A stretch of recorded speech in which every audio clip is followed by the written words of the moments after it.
나눕니다. 주님의 은혜가 여러분에게 앞뒤전으로 주님의 은혜가 여러분에게 가득하기를 바랍니다.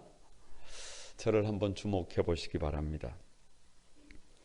미국의 어느 한 작은 마을에 일찍 남편을 잃은 부인이 외아들과 함께 살고 있었습니다. 많이 가난했습니다. 다행히도 아이는 반듯하게 잘 자랐고 고등학교를 졸업할 때는 수석 졸업을 했습니다.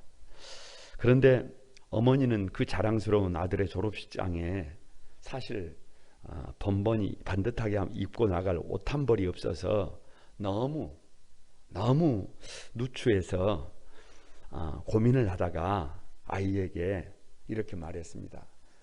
졸업식 날 사정이 있어서 졸업식에 갈 수 없으니까 이해를 해달라고 양해를 구했습니다. 그랬더니 아들이 하는 말이 어머니가 안 오시면 나도 그 졸업식에 가지 않는다는 겁니다. 그래서 어쩔 수 없이 누추한 모습으로 어머니는 졸업식에 참석을 했습니다. 혹 아들에게 누가 될까봐 저 기둥 뒤에 숨어서 졸업식을 지켜보고 있는데 아들이 대통령상을 받고 멋지게 졸업연설까지 맡아서 하고 큰 박수를 받았습니다.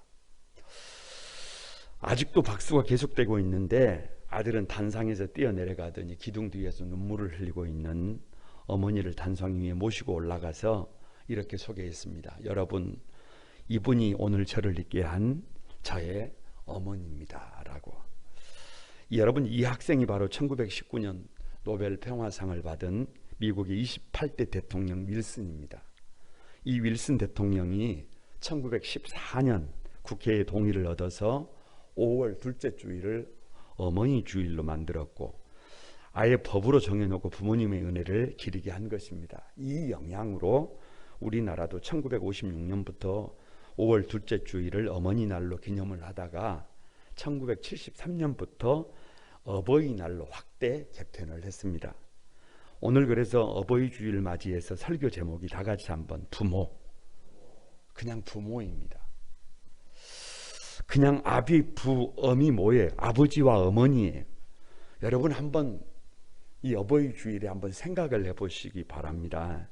누가 부모냐? 부모 없이 세상에 존재할 수 있는 사람은 한 사람도 없어요. 여러분 불가합니다. 그래서 부모님 없는 인생은 없습니다. 아무리 똑똑해도, 아무리 대단한 사람이라도, 아무리 타고난 사람이라도 여러분 갓 태어난 어린아이는 자기의 힘과 능력으로 살아갈 힘이 없습니다. 누군가의 보호가 필요해요. 최소한 기저귀를 5,000번 이상 갈아야 되고 최소한 2만 번 이상 밥을 챙겨줘야 합니다. 그 긴 세월 돌보심이 없으면 우리는 오늘 지금 우리의 모습을 가질 수가 없습니다. 그래서 부모가 누구냐 그러면 부모가 누구냐? 이 세상에서 나를 가장 사랑하는 분이 부모다.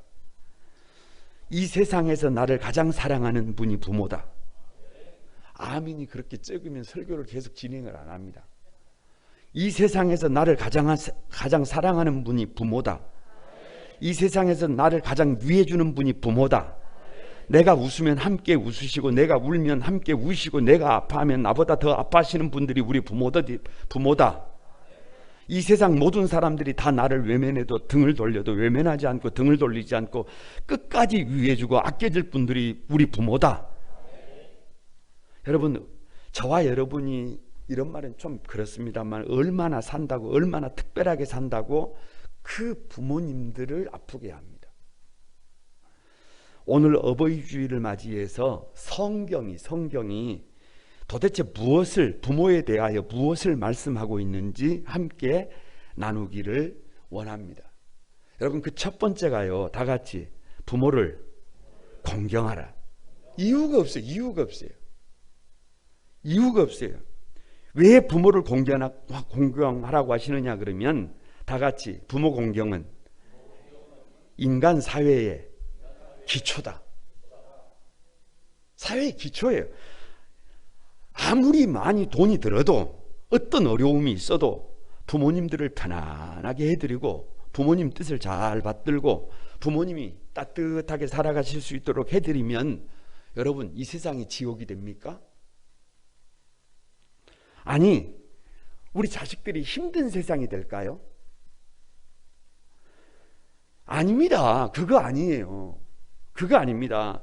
여러분, 부모님들이 따뜻한 삶이 되면 자녀들이 세워지고 가정이 세워지고 나라가 부흥합니다.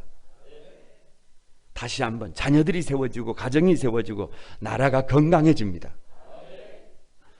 부모 행복이 행복한 세상의 열쇠라고 하는 것을 명심해야 합니다. 부모가 행복해야 자녀들이 행복할 수 있어요. 왜요? 자자손손장수하고 복을 누리고 사는 비결이 부모들의 행복 여하에 달려 있어요. 부모들이 얼마나 행복하느냐에 따라서 그 자식들의 삶이 달라진다니까. 아무리 내가 행복하다고 해도 부모님들이 울고 있으면 그 자녀들의 미래가 없습니다. 부모들이 웃음이 가득하고 행복한 사회는 미래가 있는 사회예요. 그러나 부모들이 울고 아파하고 힘겨워하는 사회가 있다고 한다면 그 사회에는 내일이 없습니다. 참 이상합니다. 부모가 자식을 사랑하는 것은 저 짐승도 짐승도. 동물도 해요. 생물도 해요. 다 해요. 다 해. 그런데 동물의 세계에서는 새끼가 어미를 먹여 살리지 않습니다. 결코. 그러니까 사람과 동물의 차이가 뭐냐 그러면 딱 한 가지예요. 부모 공경이.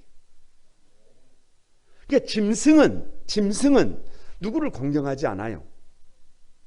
부모를 공경하지 않습니다. 그러나 사람은 달라요. 사람은 달라. 그래서 부모는 자기 전부를 줘서 자기를 깨뜨려서 자기의 모든 것을 다해서 그 자녀들을 사랑합니다. 여러분, 우리 자녀된 우리도 그 사랑에 조금이라도 반응해야 해요. 나를 낳아주신 분들이잖아요. 나를 길러주신 분들이잖아요. 조건 없이 나를 사랑해 주신 분들이잖아요. 그 분들에게 내가 잘하지 못하면 누구에게 잘하겠어요? 왜 부모를 공경하라고 하느냐? 다 같이 부모 공경은 인간 사랑의 기초다. 여러분 가만히 생각을 해보세요. 맞는 말 같지만 틀린 말입니다. 우리 가정의 중심은 부부다. 우리 가정의 중심은 자녀다. 그렇게 생각을 해요. 많은 분들이 그렇게 생각을 합니다. 그래서 부부가 중심이지. 누가 중요하냐? 배우자가 중요해요. 자식이 중심이에요. 자식이 중요해요. 그러다 보니까 왠지 부모는 뒷전이에요.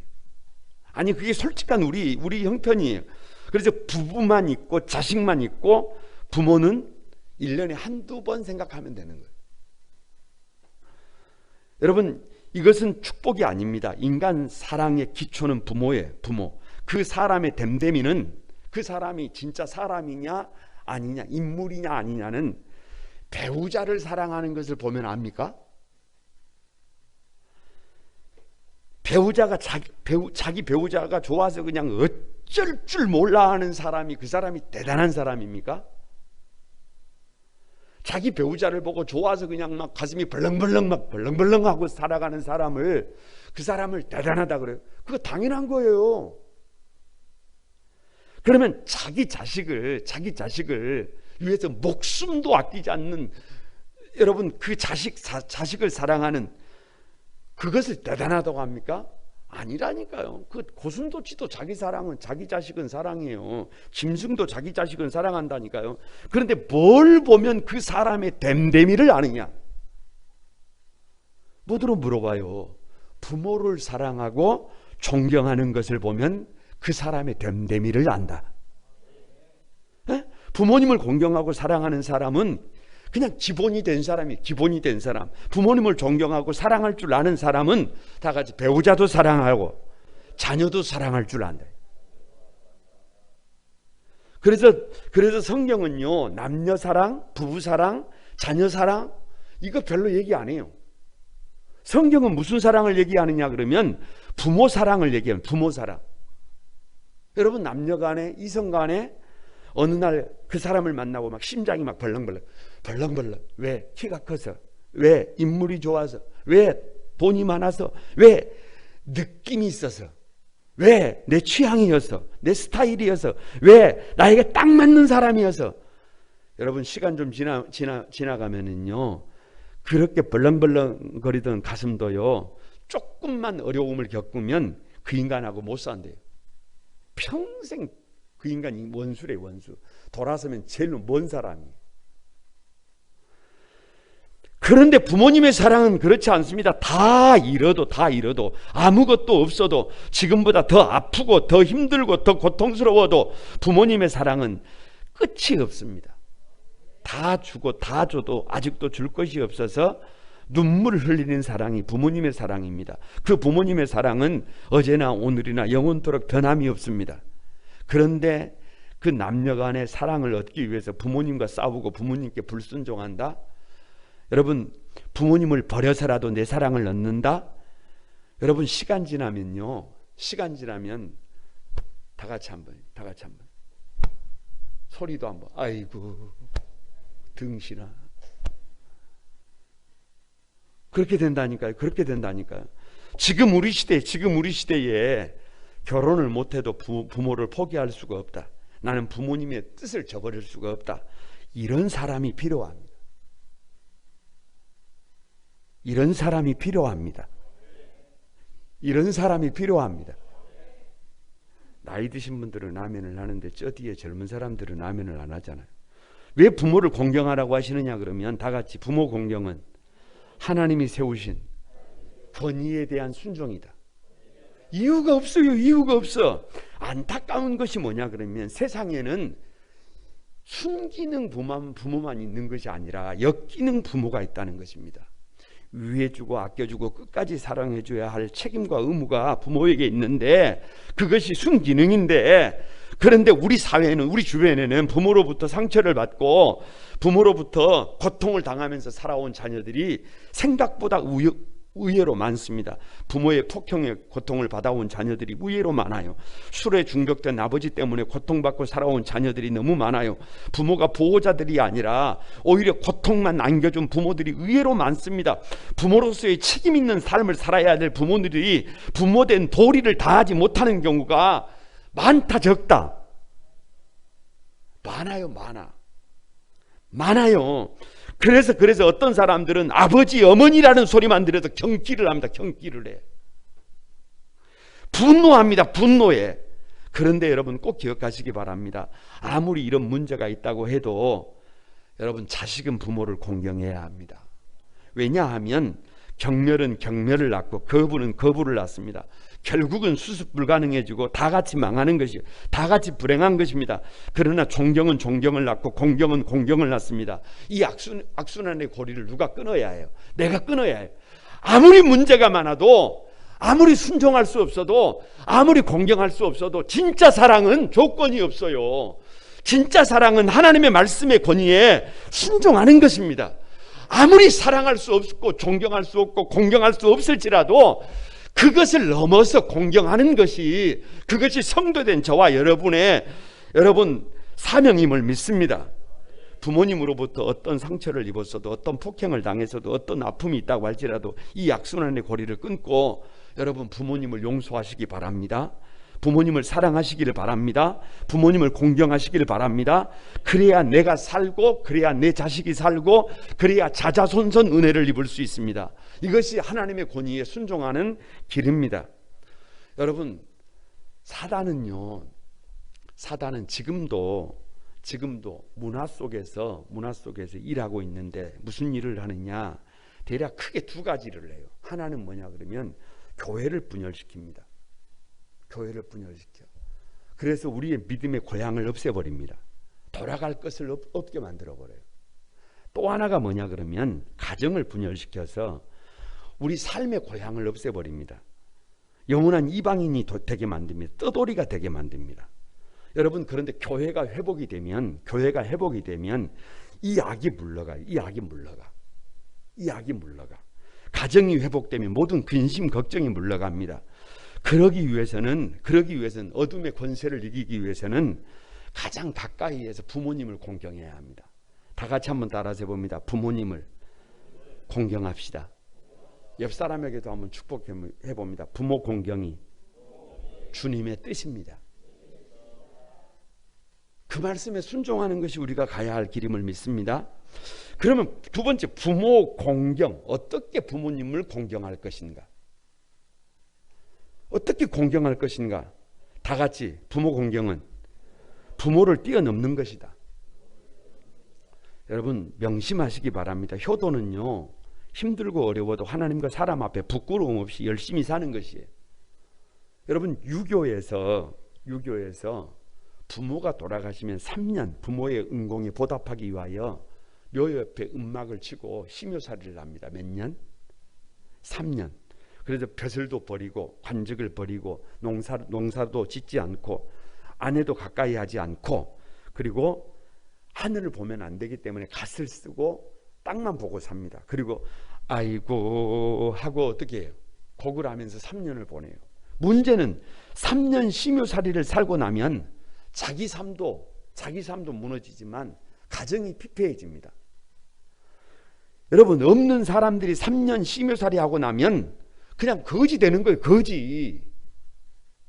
이것은 효가 아닙니다. 생신 때 미역국 끓여드리고 죽은 다음 죽은 날 제삿날 기억해주고 제사상 차려주는 것이 효도가 아닙니다.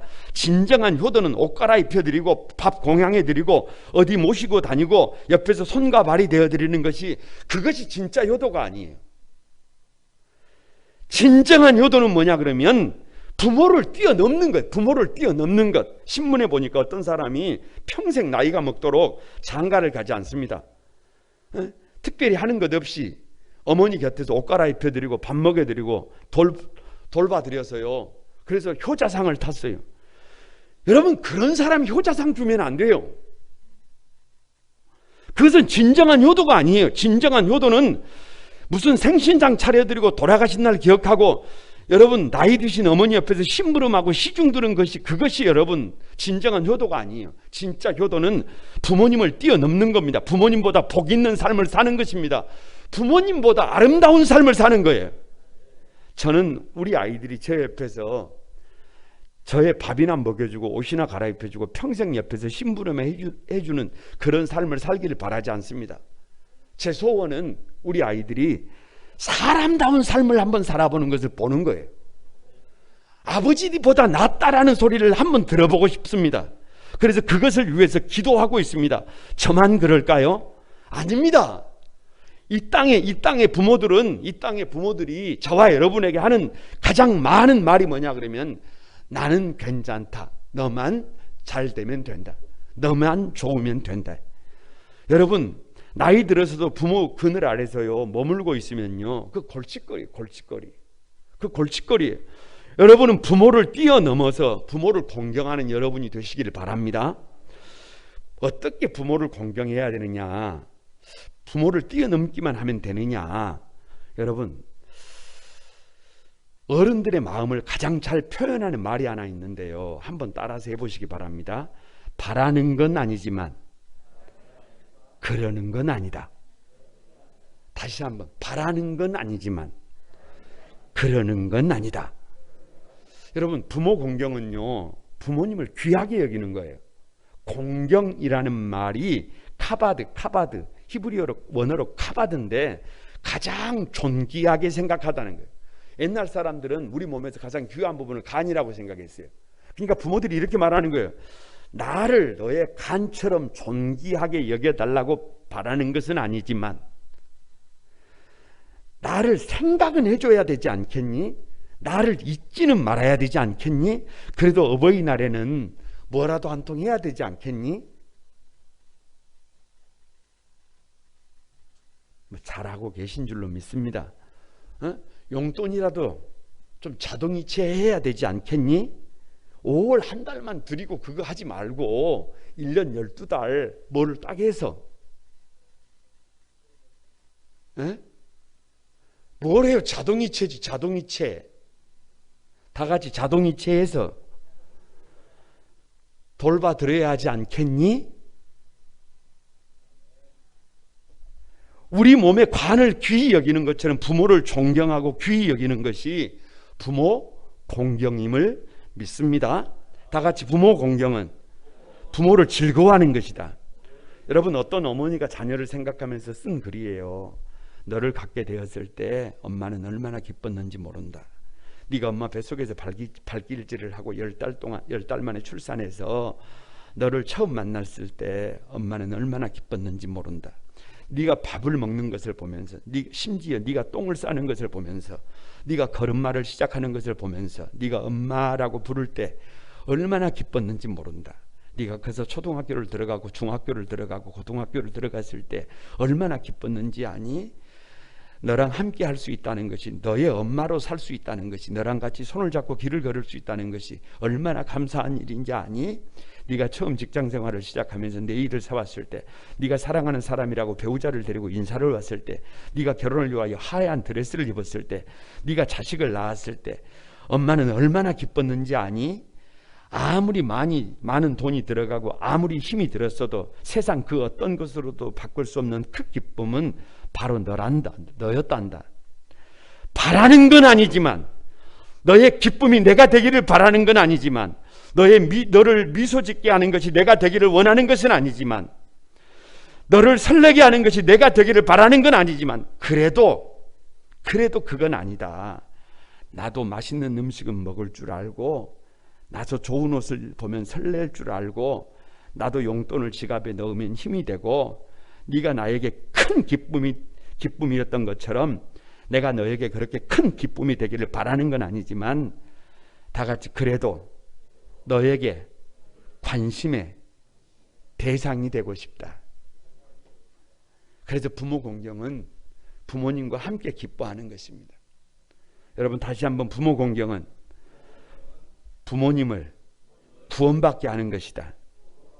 여러분, 아무리 부모를 뛰어넘고 육신을 편안하게 해드리고 마음을 기쁘게 해드린다고 해도 그것은 100년 아니에요. 100년 안. 그것은 100년 안. 육신이 살아있는 동안이, 그 영혼이 구원받지 못한 채 여러분 지옥에 던져진다면 그 효도가 무슨 소용이 있겠어요? 그 효도가 무슨 소용이 있겠어요? 그런 걸 어떻게 해서라도 방법을 찾아서 예수 그리스도를 영접하게 하고 구원받게 해드리는 것이 진정한 효임을 믿습니다. 일본에서 있었던 일입니다. 아버지가 강도짓을 해요. 강도짓을. 아버지가 강도짓을 합니다. 아버지와 딸이 살아가는데, 딸이 볼 때 아버지가 강도예요. 강도. 그런데 그 딸은 정말 예수 믿는 자매예요. 자매. 소녀는 아버지를 위해서 매일같이 기도했어요. 아버지가 돌아오도록. 그런데 아버지가 돌아오지 않아요. 아버지의 손에 피 묻은 강도에서 벌어온 돈, 강도에서 그 갈취한 것들이 늘 곁에 있어요.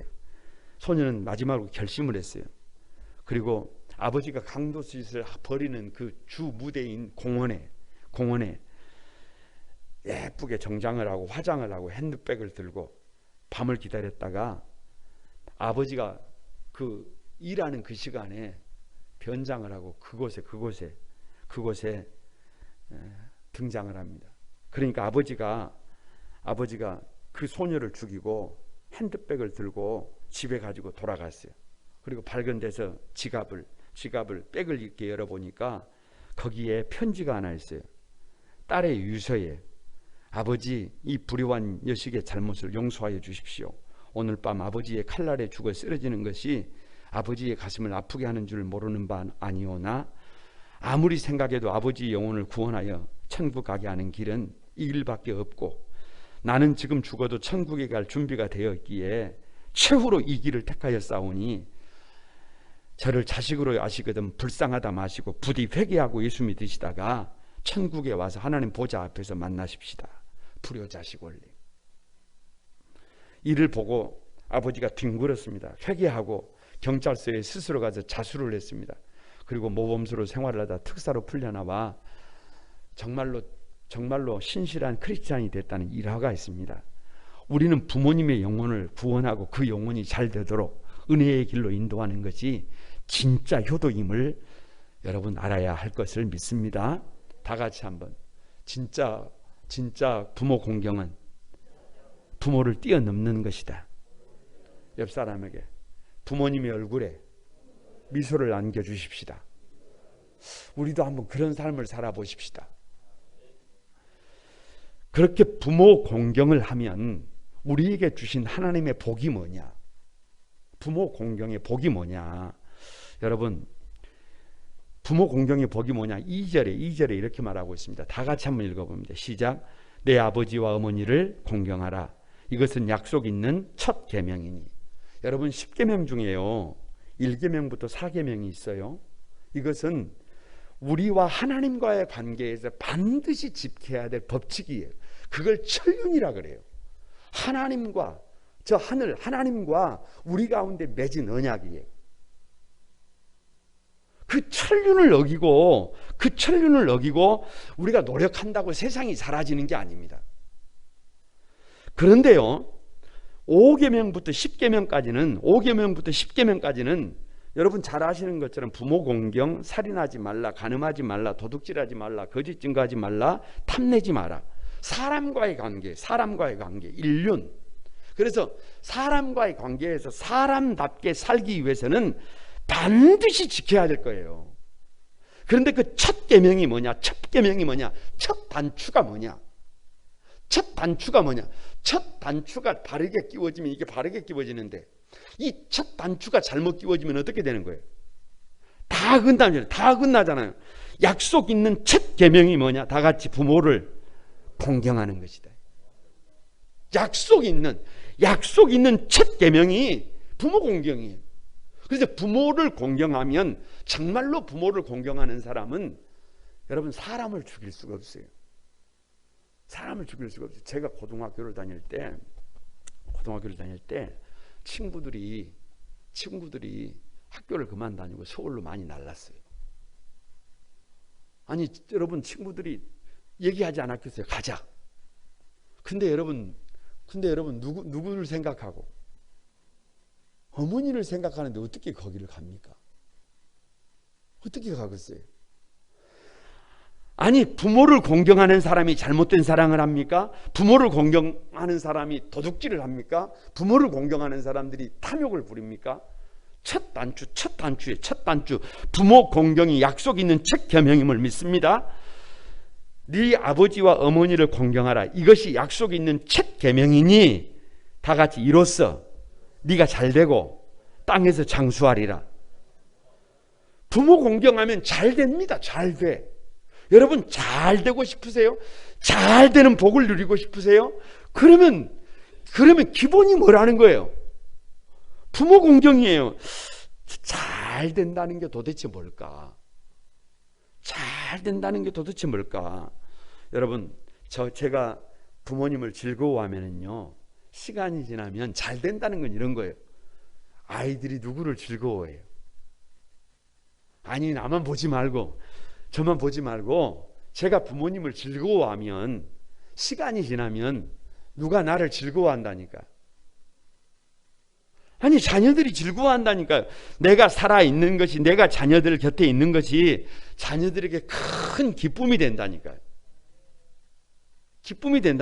그게 잘 되는 거라니까요. 우리가 부모님의 말씀에 순종하는 것처럼.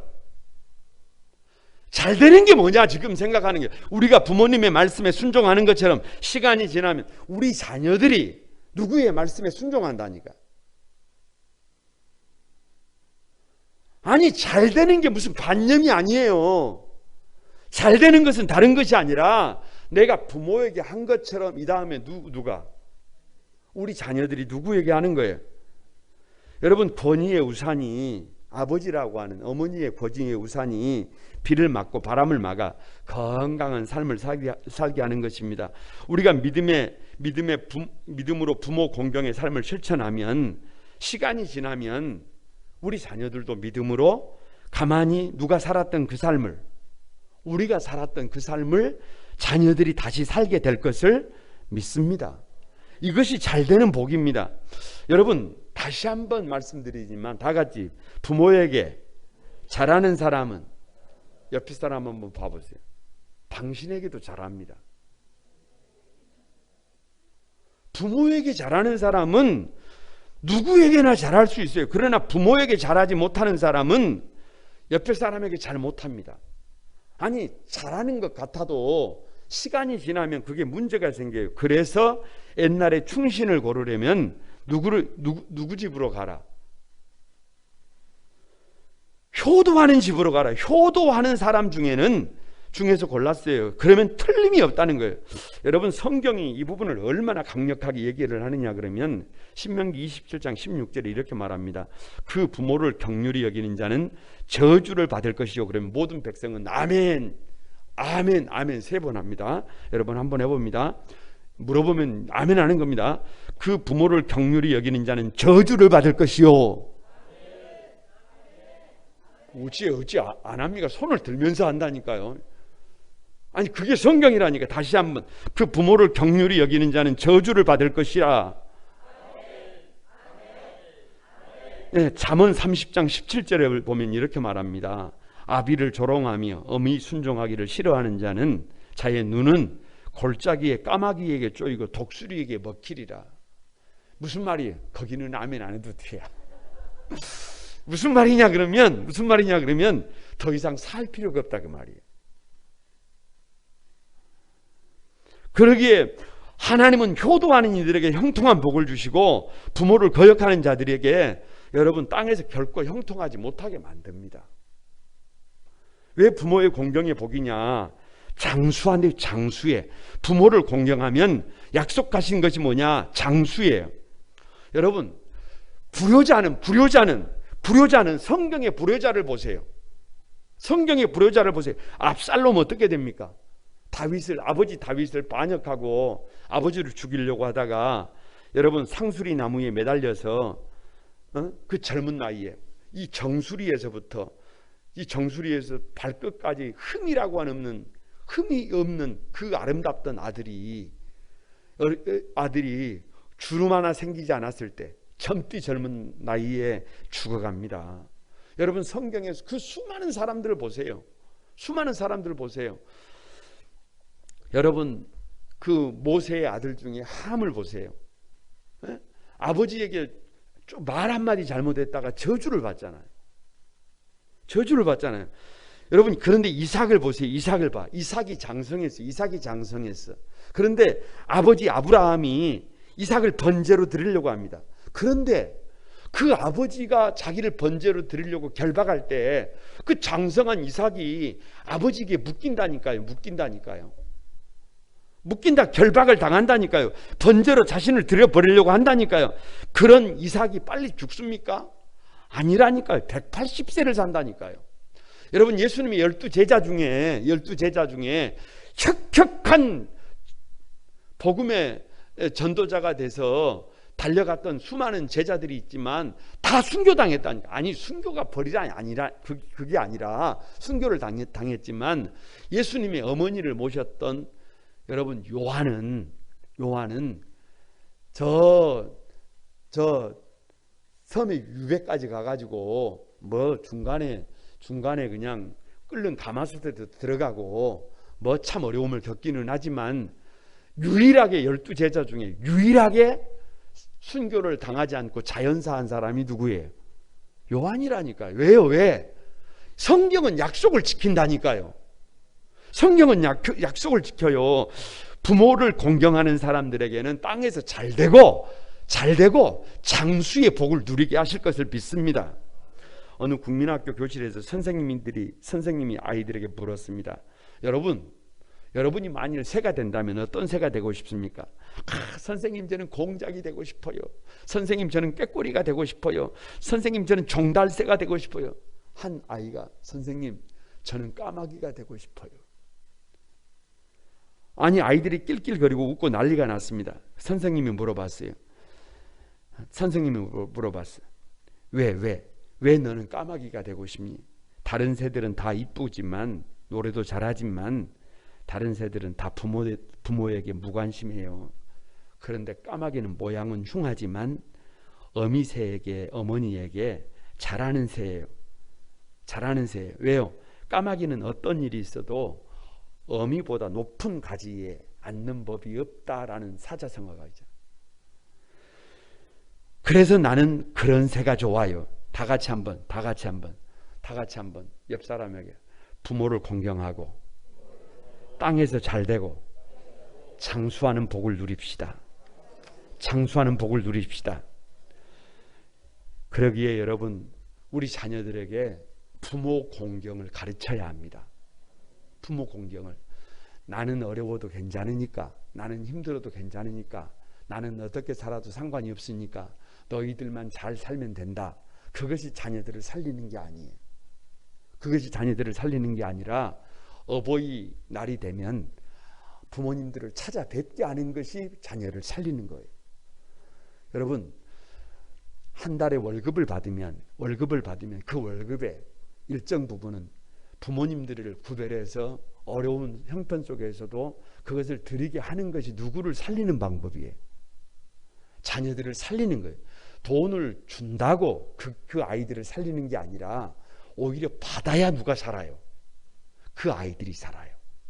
그 아이들이 지킬 것을 지켜야 우리 아이들이 사람이 됩니다.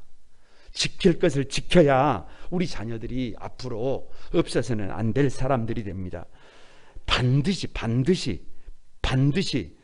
부모된 여러분들은 그 부모 공경을 자녀들에게 가르치시길 바랍니다. 그런데 사실 그것이 어려워요. 그런데 오늘 어버이 주일날 그 일을 누가 대신해 줘요? 그 일을 누가 대신해 줘요? 지금 제가 대신하고 있잖아요. 그러니까 이 어버이 주일에 여기에 누가 앉아 있어야 해요? 우리 자녀들이 앉아 있어야 해요. 우리 자녀들이 앉아 있어야 해요. 여러분, 부부 주일에는 배우자가 그 자리에 앉아 있어야 해요. 그래야 가정을 세워갈 수가 있어요. 그래야 하나님의 영광을 드러낼 수가 있습니다. 부모 공경하는 삶을 통해서 자자손손 복을 누리는 저와 여러분의 삶이 되시기를 주님의 이름으로 축복합니다. 우리 여러분